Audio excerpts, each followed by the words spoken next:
여러분, 어제는 임진각에서 우리가 함께 한반도 평화를 위한 통일기도회에 함께 참여했습니다. 그 기도회가 올해로 한 2년 전에 이어서 두 번째로 열린 기도회였고요.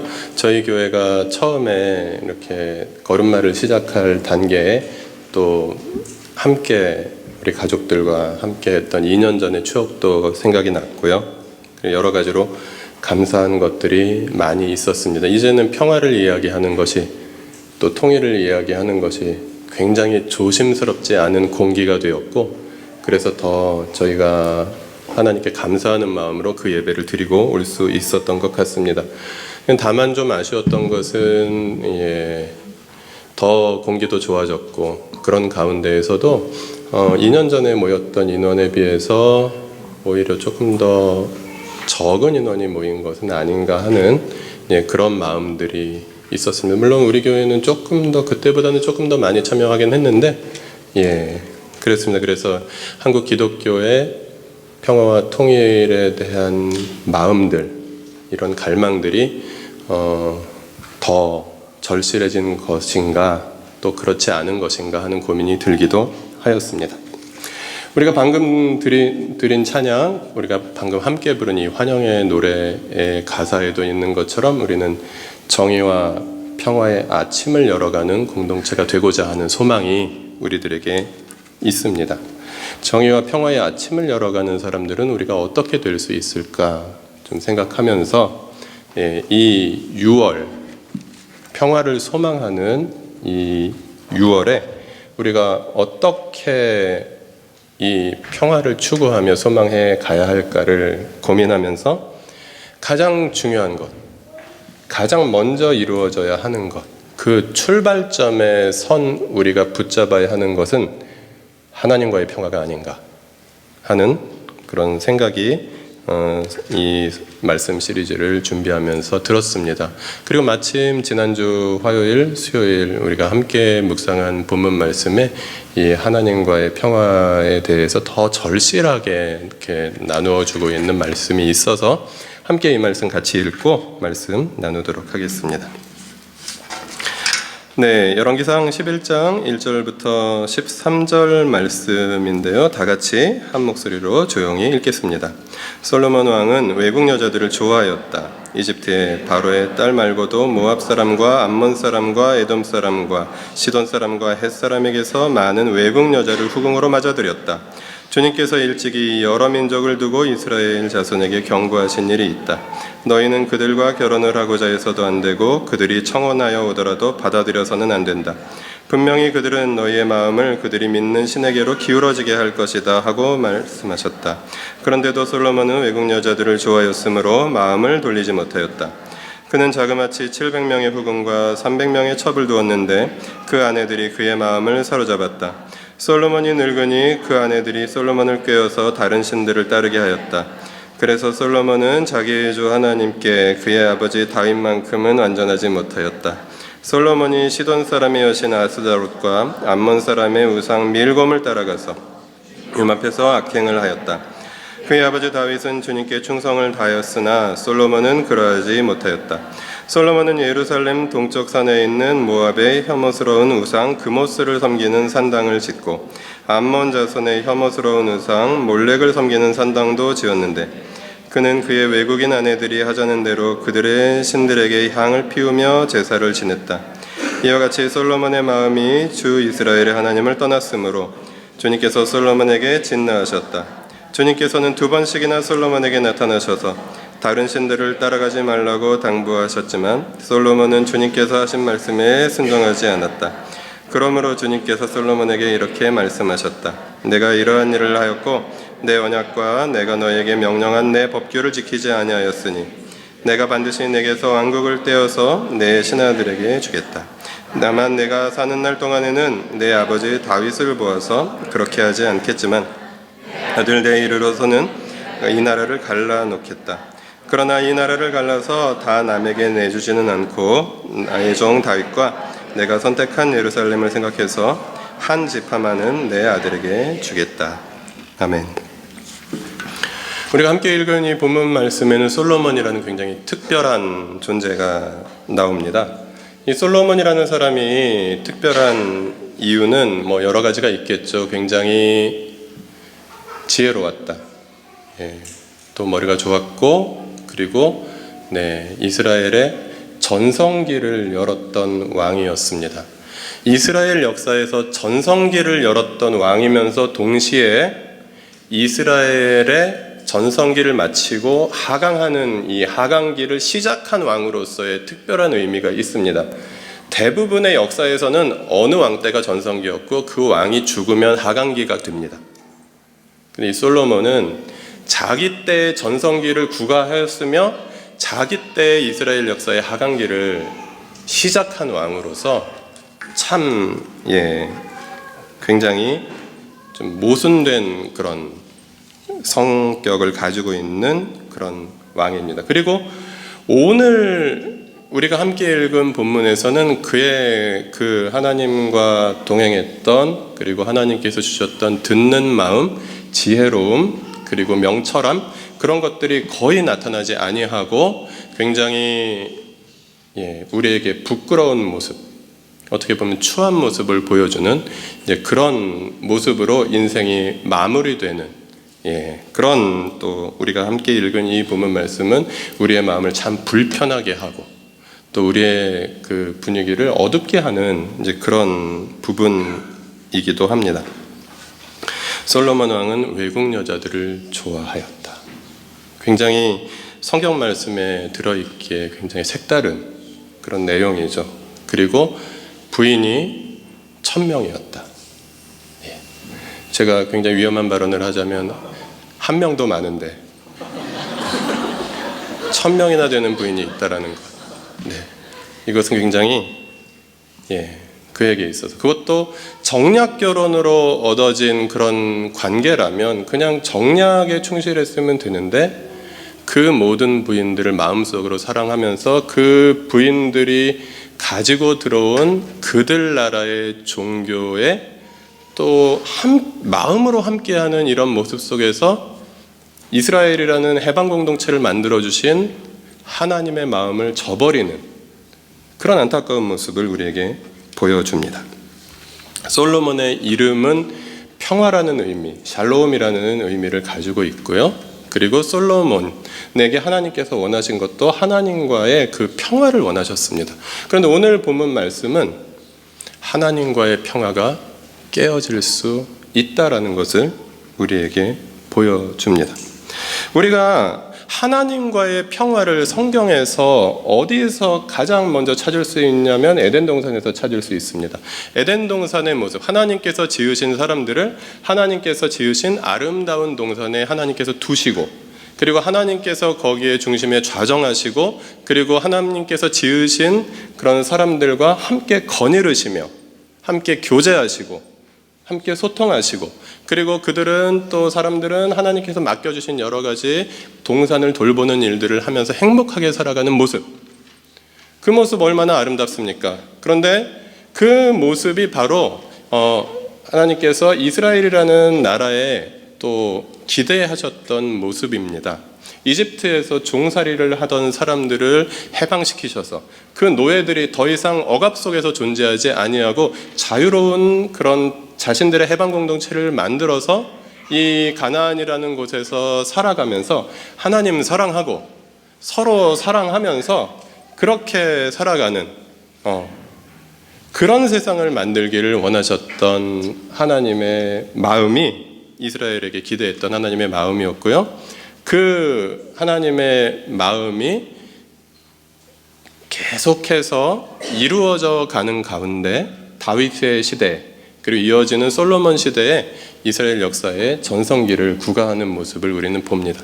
그러나 에덴 동산에서 아담과 하와가 하나님께 순종하지 못해서 그들이 에덴을 잃어버렸던 하나님과의 평화가 깨어지고, 그래서 그들이 에덴으로부터 쫓겨나고, 그리고 그들의 자손들이 서로를 죽이는 그런 비참한 모습이 나타났던 것처럼 오늘 본문에서도 역시 솔로몬이 하나님과의 평화를 잃어버리고 이제 솔로몬의 다음 때에서 이스라엘이라는 그런 하나님께서 허락해 주신 그런 소중한 이 공동체가 깨어지는 모습이 예고되는 그런 가슴 아픈 본문을 우리가 함께 읽었던 것입니다.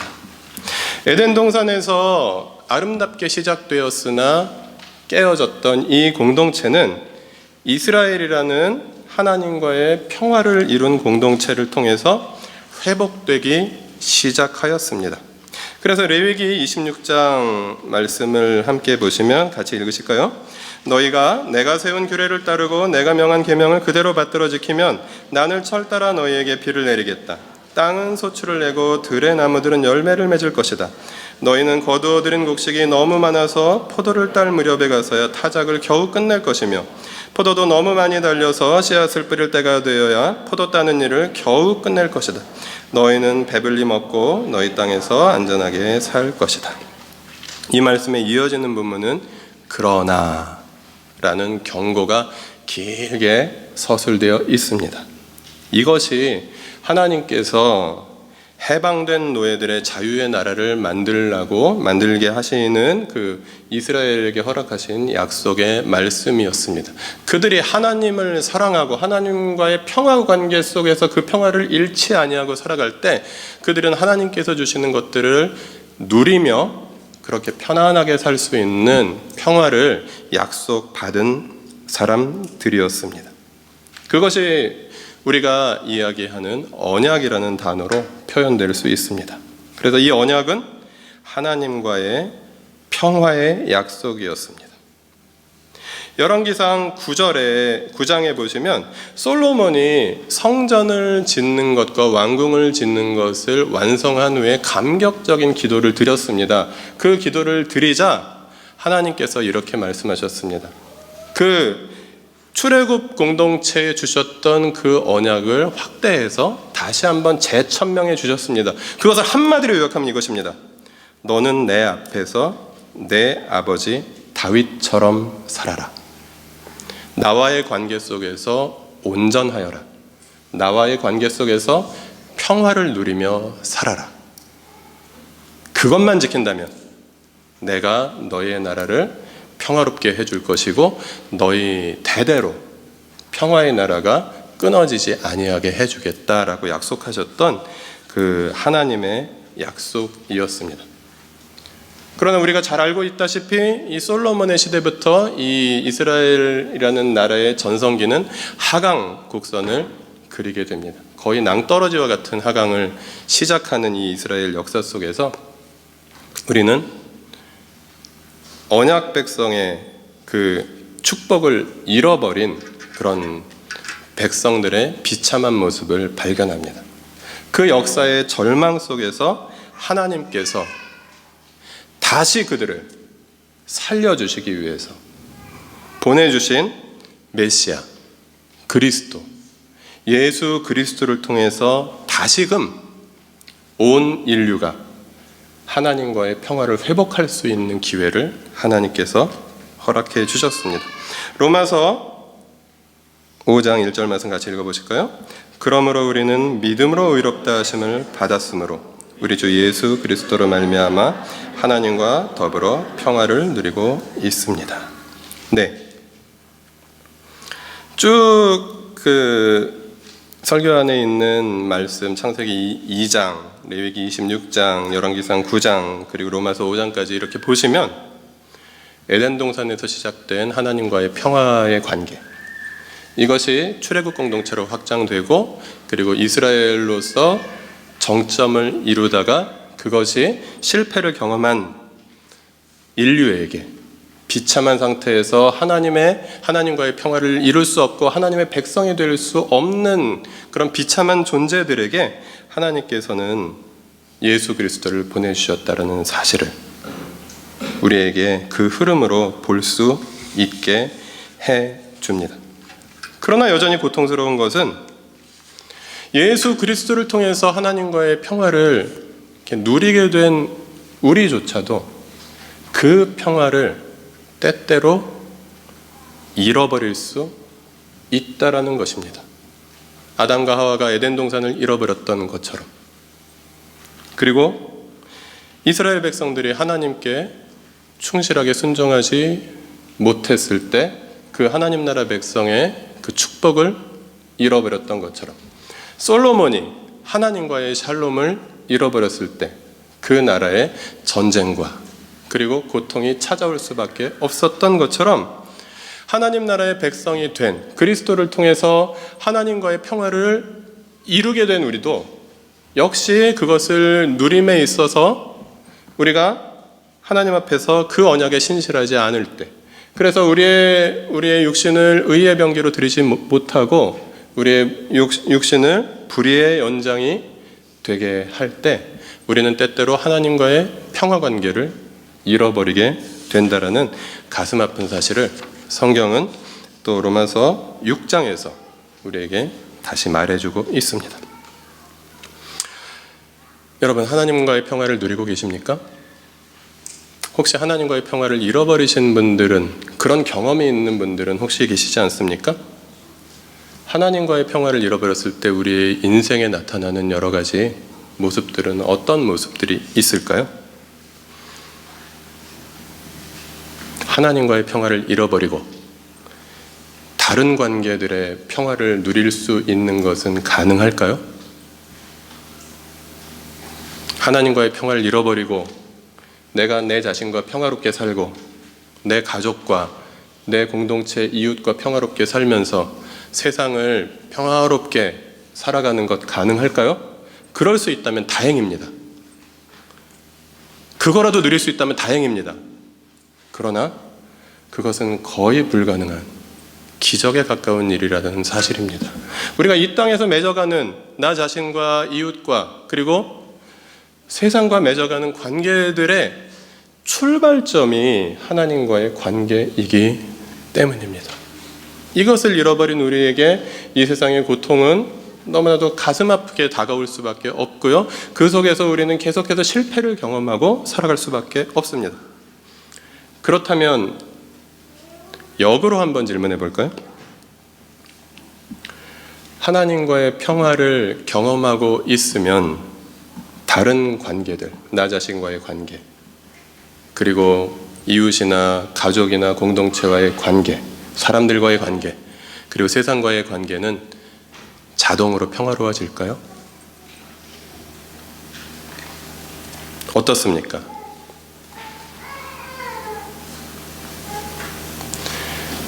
하나님과의 평화를 우리가 누리는 것이 마치 어떤 전염병 예방주사를 맞은 것과 같은, 그래서 모든 이 세상에서의 고통이나 어떤 그 분쟁의 요인들이 우리에게 찾아올 때 마치 어떤 보호막을 입은 것처럼 그렇게 그것들을 모두 튕겨내버리는, 그럴 수 있다면 얼마나 좋겠습니까마는 이 깨어진 세상 속에서 내가 내 내면에서 하나님과의 평화를 누리며 살아간다는 것이 그것들을 그렇게 보장해 주지는 않습니다. 우리가 하나님과의 평화를 누림에도 불구하고 이 세상의 고통은 우리에게 찾아올 것이고, 또 때때로 우리 마음속에서 욕심이 생길 수도 있을 것이며, 슬픔과 그리고 악한 자들이 우리를 공격하는 것도 여전히 있을 수 있기 때문입니다.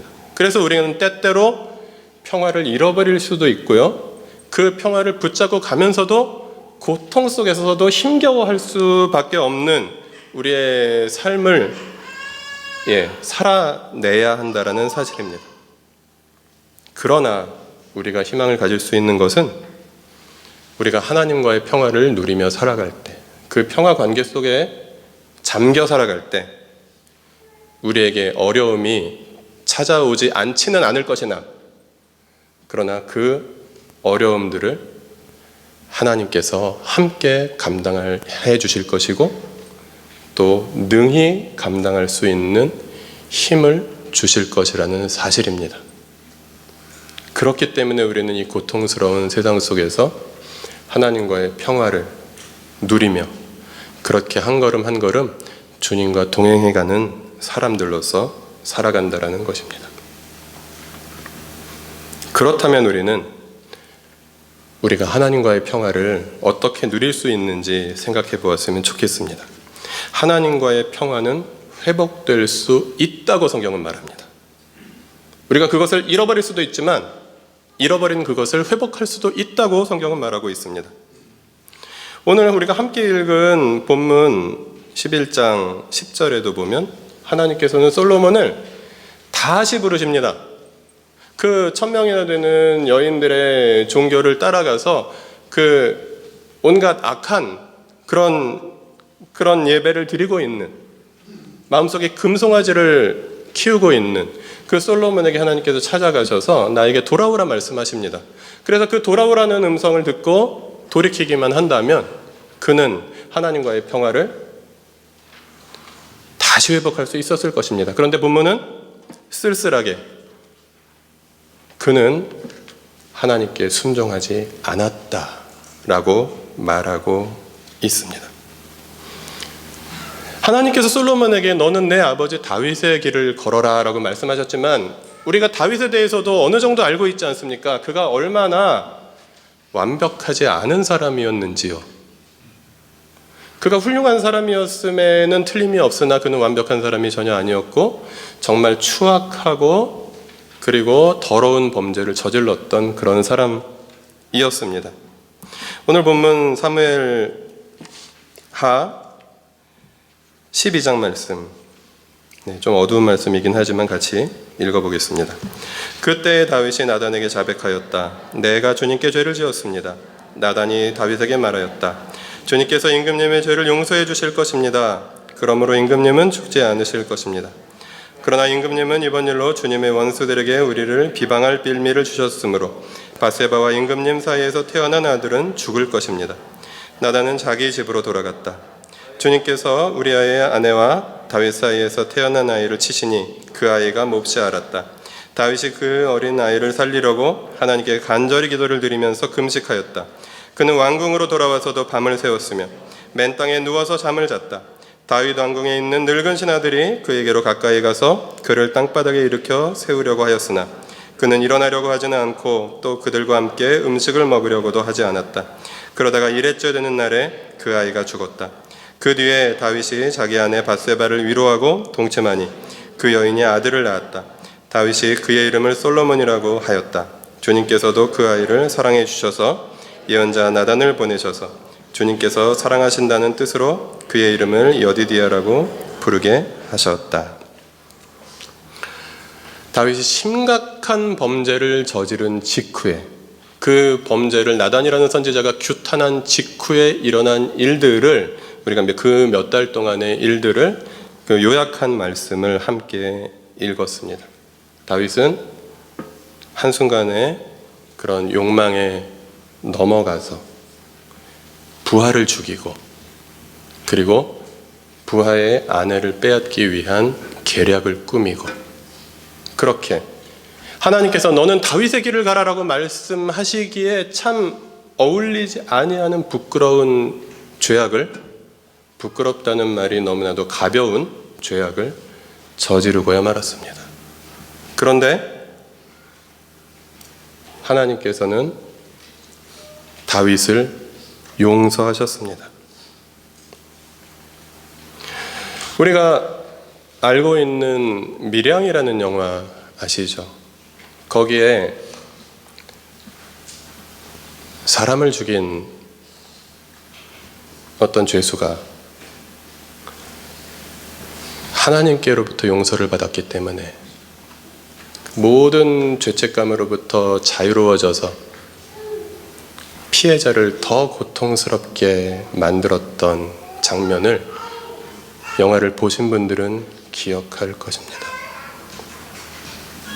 하나님과의 평화가 회복되는 것은 단지 그 정도가 아니다라는 것입니다.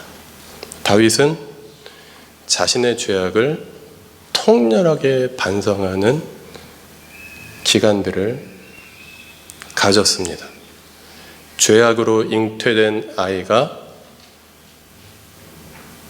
자기가 빼앗은 그 부하의 아내의 배가 불러오는 것을 계속해서 지켜보아야 했고요. 그 아이가 세상에 태어났고 그리고 그 아이가 죽어가는 과정을 보아야 했습니다. 그 기간 동안에 그에게는 심각한 고통이 있었을 것이고 심각한 참회가 있었을 것입니다.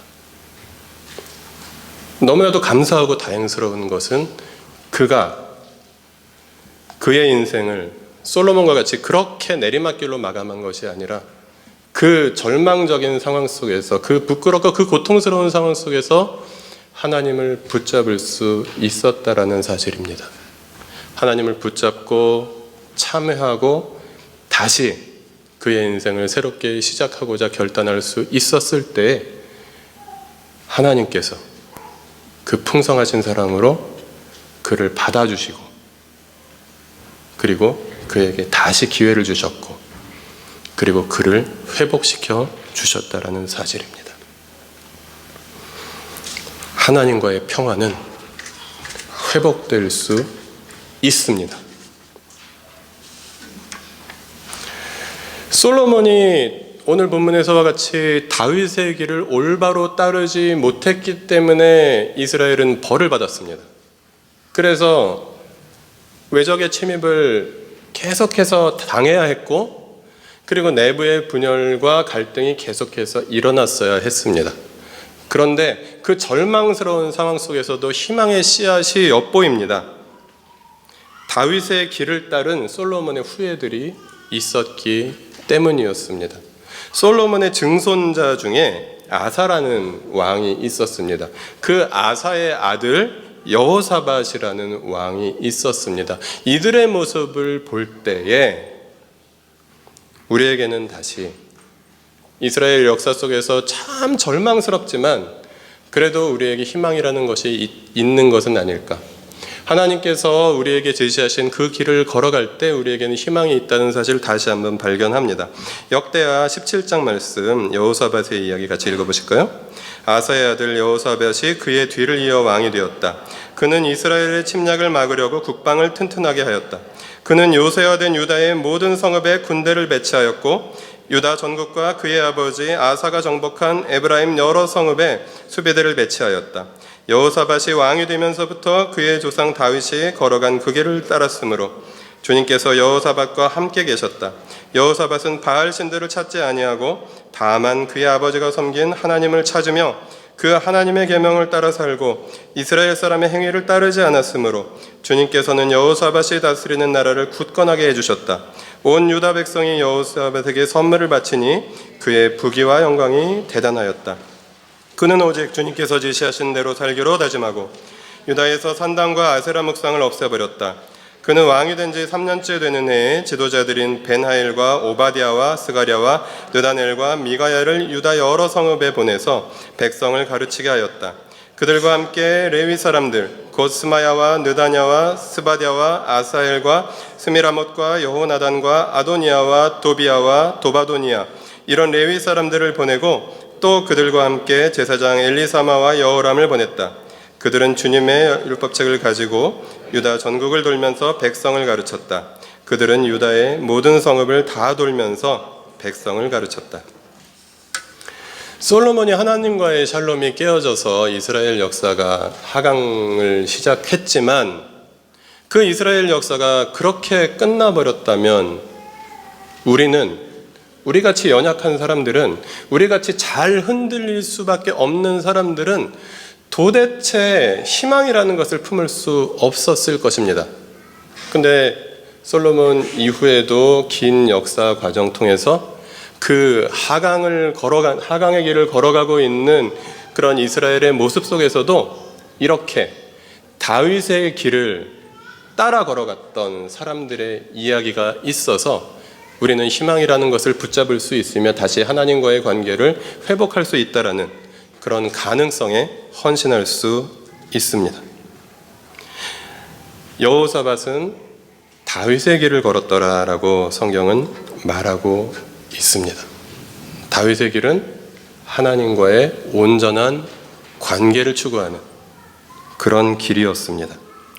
우리가 아사와 여호사밧에게 배우는 하나님과의 평화를 조금 배울 수 있을 것 같습니다.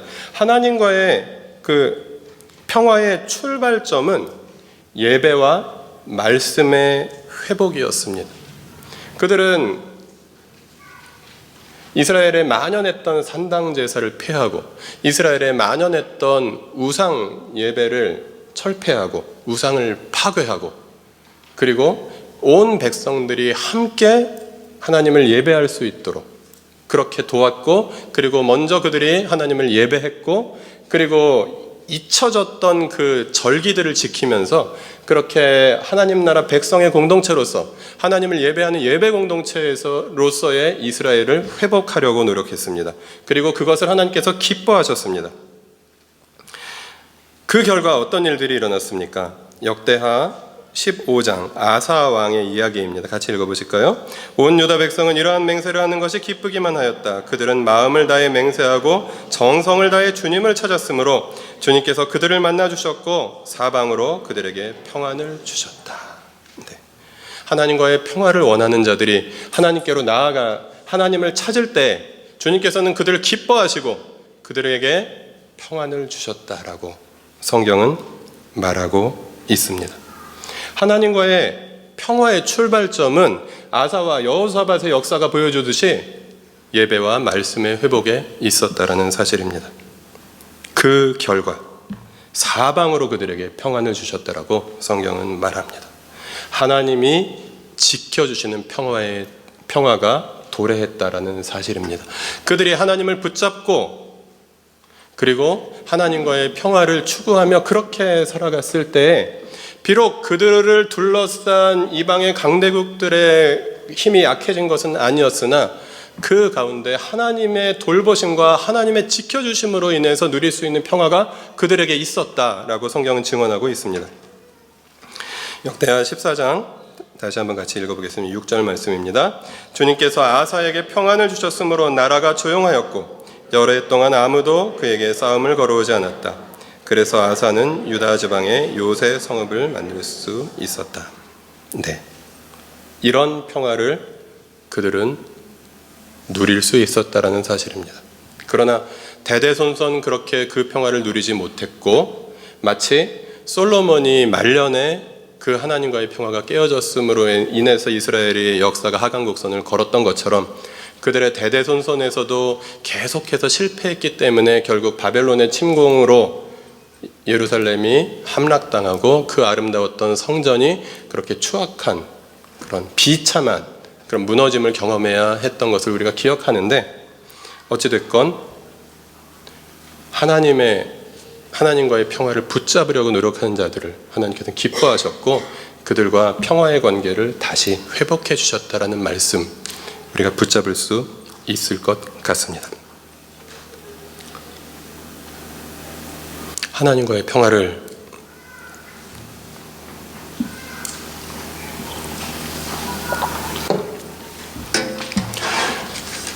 누리고 계신 분들은 너무나도 감사하고 다행스럽습니다.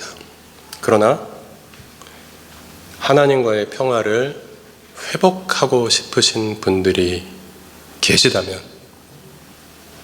아사와 여호사밧이 그렇게 하였듯이 예배와 말씀의 회복으로부터 시작해야 하지 않을까? 저는 성경을 그렇게 바라봅니다.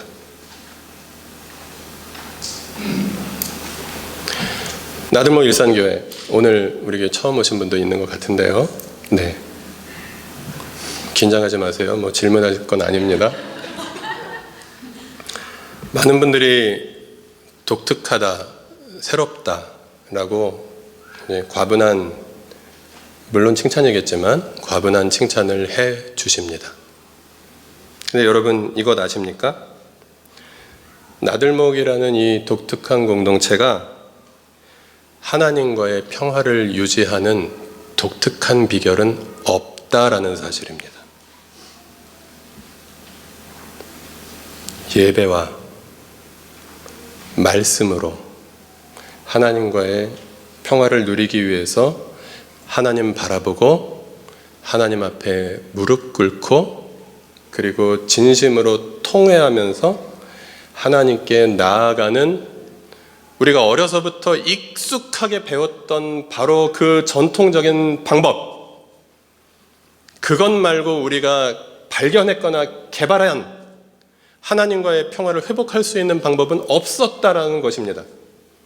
나들목의 나들목이든 그 교회가 대광에서 모이든 홀트학교에서 모이든 신설동에서 모이든 일산 탄현동에서 모이든 그 어느 교회라고 할지라도, 내가 어느 교회에 속해 있다고 할지라도 하나님과의 평화를 회복할 수 있는 방법은 예배의 회복과 말씀의 회복으로부터 시작할 수밖에 없다라는, 어떤 의미에서는 재미없는, 그러나 너무나도 당연한 말씀을 오늘 하나님께서는 우리에게 말씀해 주십니다. 하나님과의 평화를 예배의 회복과 말씀의 회복을 통하지 아니하고 회복할 수 있는 그런 신비로운 방법은 여러분 없습니다. 그러나 너무나도 뻔해 보이는 바로 그 방식으로 예배가 회복되고 하나님의 말씀 앞에 내가 다시 서고, 그리고 그 말씀으로 내 인생을 성찰하고, 그래서 그 말씀의 인도하심을 따라서 내가 다시 빚어져가는 그 과정을 통해서 하나님께서는 우리를 참된 회심으로 인도해 주실 것이며, 얽혀버린, 복잡해져 버린 우리의 삶을 하나하나 정돈시켜 주실 것이며, 그리고 우리를 당신의 평화를 누리는 자녀로 받아 주실 것입니다. 그래서 복잡한 우리를 둘러싼 세상 가운데에서 우리가 하나님의 자녀로 하나님과 평화를 누리며 예수 그리스도를 힘입어 살아갈 수 있는 그런 힘을 우리에게 주실 것입니다. 인생은 여전히 고통스러울 것이나 세상은 여전히 슬픔으로 가득 차 있을 것이나 우리는 하나님과의 평화에 힘입어서 그 세상으로 계속해서 용감하게 발걸음을 내디딜 것이라는 사실입니다. 여러분, 설교한 맨 마지막 굵은 글씨는 이렇게 질문하고 있습니다. 당신의 하나님은 안녕하십니까? 우리가 공동체를 굉장히 강조하는 교회이지만 그냥 그 교회 다니는 것으로 하나님과의 평화를 경험하는 것은 매우 간접적인, 불가능하지는 않을 수 있으나 매우 간접적인 방법입니다. 내가 나의 하나님과의 평화를 경험하는 것, 그것으로부터 나의 참된 신앙의 발걸음은 시작될 것이고 우리는 그 길을 걸어갈 수 있을 것입니다. 하나님과의 언약 관계를 돌아보고 그리고 하나님께 돌아가는 시간들이 우리의 6월에 있었으면 좋겠습니다. 우리가 거창하게 한반도의 평화를 이야기하고, 우리가 다음 주에는 핵에 대해서 이야기하고, 그 다음 주에 페미니즘에 대해서 이야기하고,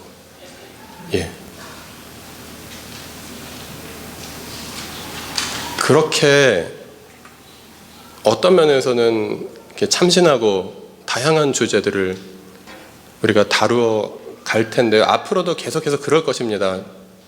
저희 부부가 그렇게 생겨 먹었고 또 여러분도 그런 부분에서 함께 마음이 맞기 때문이죠. 그런데 가장 중요한 것은 우리들 한 사람 한 사람이 하나님의 자녀로 서는 것입니다. 그리고 공동체가 소중한 것은 우리들 한 사람 한 사람이 건강한 하나님과의 평화 관계 속에서 설 수 있도록 도울 수 있는 건강한 공동체여야 하기 때문입니다. 그렇지 않다면 이 공동체는 그냥 독특한 사람들의 모임일 뿐입니다. 그래서 그 하나님과의 평화가 회복되어가는 6월을 우리가 함께 보내면서 나의 가장 소중한 사람들, 나의 가장 가까운 사람들, 그들과의 평화를 이루는 것도 쉽지 않지 않습니까? 그들과의 평화를 함께 재정립해 나가시면서 나의 사랑하는 자녀들과 또 하나님께서 우리에게 맡겨주시고 사랑하라 말씀하신 가정교회 가족들과 그리고 조금 더 큰 공동체, 우리 전체 공동체 안에서 하나님의 평화를 누리면서 그렇게 걸어갔으면 좋겠습니다. 그래서 맨 마지막 문장인데요. 평화는 구호가 아니라 하나님과의 관계가 우리의 삶으로 자연스럽게 드러나는 열매이기를 소망합니다. 우리가 세상에서 평화를 외치는 것, 하나님을 모르는 분들과 똑같은 것을 외칠 수 있습니다. 그러나 우리의 평화에 대한 마음가짐과 출발점과 우리의 삶의 태도는 다릅니다. 평화는 우리가 외쳐야 할 구호가 아니라 우리가 하나님과의 관계 속에서 그 축복을 누리면서 자연스럽게 흘러나오는, 넘쳐나는, 그래서 세상에 나누어 줄 수 있는 그런 하나님의 은총일 것입니다. 이 6월에 하나님과의 평화 속에 거하면서 모든 관계 속에서 그 평화를 경험하면서 이 깨어진 세상 가운데, 고통과 슬픔이 가득한 세상 가운데 하나님의 회복의 도구로, 화평케 하는 자로 우리가 먼저 그 평화를 누리면서 그 평화를 세상과 나눌 수 있는 공동체 가족들 모두가 되시기를 주님의 이름으로 부탁드립니다.